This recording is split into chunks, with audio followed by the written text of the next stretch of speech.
Hello students, मैं Renu Mishra unique academy से आपके लिए आज का टॉपिक लेके आई हूँ बेटा, height and distance.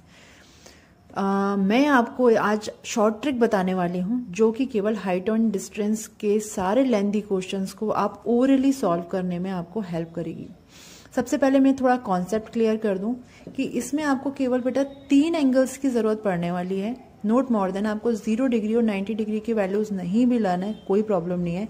Even cosec, sec, cot को भी आपको कंसीडर करने की कोई जरूरत नहीं। यहाँ पर आप केवल 3 आइडेंटिटीज देखेंगे, साइन, कॉस एंड टेन, और 3 एंगल्स को देखेंगे, 30 डिग्री, 45 एंड 60 डिग्री। बस इसी की वैल्यूज आपको लर्न होना जरूरी है। बाकी सारी वैल्यूज आप खुद ही फाइंड आउट करेंगे इनकी हेल्प से। अदरवाइज मैं शॉर्ट ट्रिक बताने वाली हूँ आपको। तो सबसे पहले हम ये देख लेते हैं कि what is angle of elevation and what is angle of depression. जैसा कि अब मैं यहाँ पर डायग्राम बनाया हुआ है, आप देख सकते हैं कि अगर यहाँ पर एंगल दिया हुआ है और आप नीचे से ऊपर की तरफ देख रहे हैं, यानी आप यहाँ पर एंगल बन रहा है, बेस से यहाँ एंगल बन रहा है नीचे से ऊपर की ओर, तो आप क्या देखेंगे, एंगल ऑफ एलिवेशन बनता है यहाँ पर। और अगर कोई पर्सन ऊपर बैठा हुआ है और वो नीचे देख रहा है, तो यहाँ से जो एंगल बनेगा उसे हम बोलेंगे बेटा angle of depression.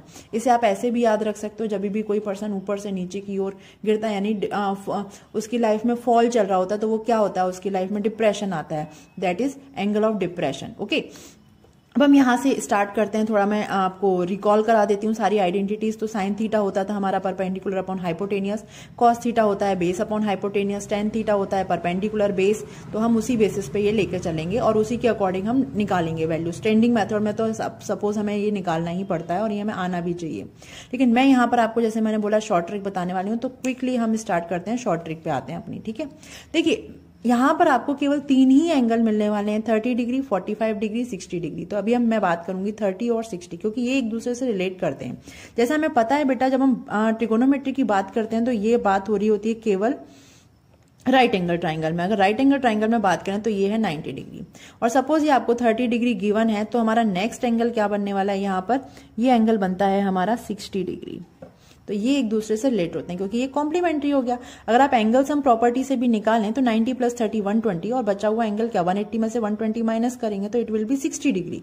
Same for that कि अगर यहाँ पर 60 डिग्री दिया है तो फिर जो आपका कॉम्प्लीमेंट्री एंगल होगा, यानी यहाँ पे जो बचा हुआ एंगल होगा, वो क्या आने वाला है, 30 डिग्री। क्योंकि ये तो हमें पता है ना, ये 90 डिग्री है।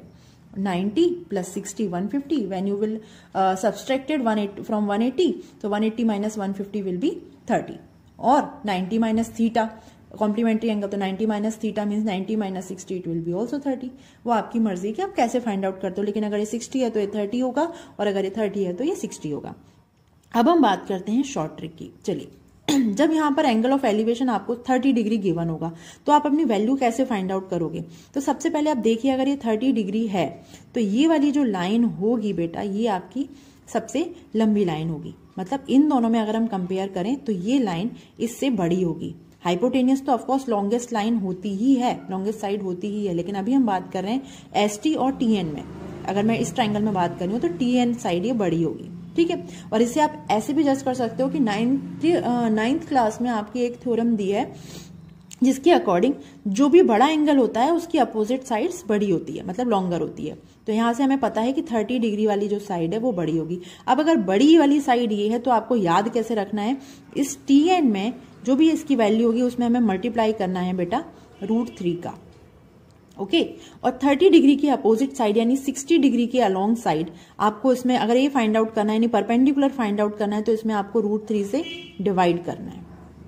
ओके, किसमें बात कर रही हूं मैं, 30 डिग्री के जो साइड वाली साइड दी हुई है, 30 डिग्री के अलोंग साइड, मतलब एडजेसेंट साइड है जिससे 30 डिग्री बन रहा है, यानी बेस जो दिया हुआ है उसमें हमें √3 का मल्टीप्लाई करना है।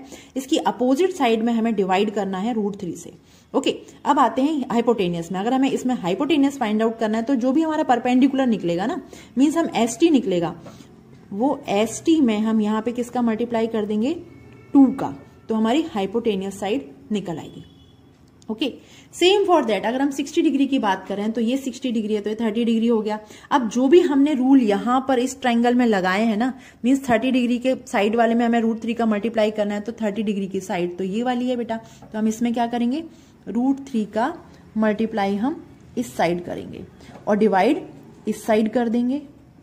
और जो भी ये आ रहा है अब ये 30 डिग्री के मतलब जो अपोजिट साइड है BC, वही परपेंडिकुलर हुआ ना, परपेंडिकुलर में हम क्या करने वाले हैं, यानी BC में हम 2 का मल्टीप्लाई कर देंगे। तो यहां से हम डायरेक्ट साइड निकाल देंगे। आपको क्वेश्चन ऐसे ही आते हैं, ठीक है। बेस दिया है तो आपको परपेंडिकुलर निकालना है, हाइपोटेनियस दिया है तो आपको परपेंडिकुलर निकालना है, हाइपोटेनियस दिया है तो आपको बेस निकालना है। आपको क्वेश्चन ऐसे ही आते हैं, तो आप डायरेक्ट इस लिंक से आप डायरेक्ट फाइंड आउट कर सकते हैं।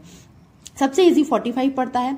जैसे कि आपको पता है अगर ये 45 है और ये 90 हमारा फिक्स है ही, तो ये बचा हुआ साइड क्या हो गई, 45 हो गई। अब आपको पता है कि अगर ये दोनों एंगल इक्वल हैं तो ये दोनों साइड भी इक्वल होंगी। ऑफकोर्स ये आइसोसेलेस ट्रायंगल बन गया, राइट एंगल ट्रायंगल तो है ही, साथ ही आइसोसेलेस ट्रायंगल भी है। क्यों? क्योंकि इसकी अब दोनों साइड्स इक्वल होने वाली है।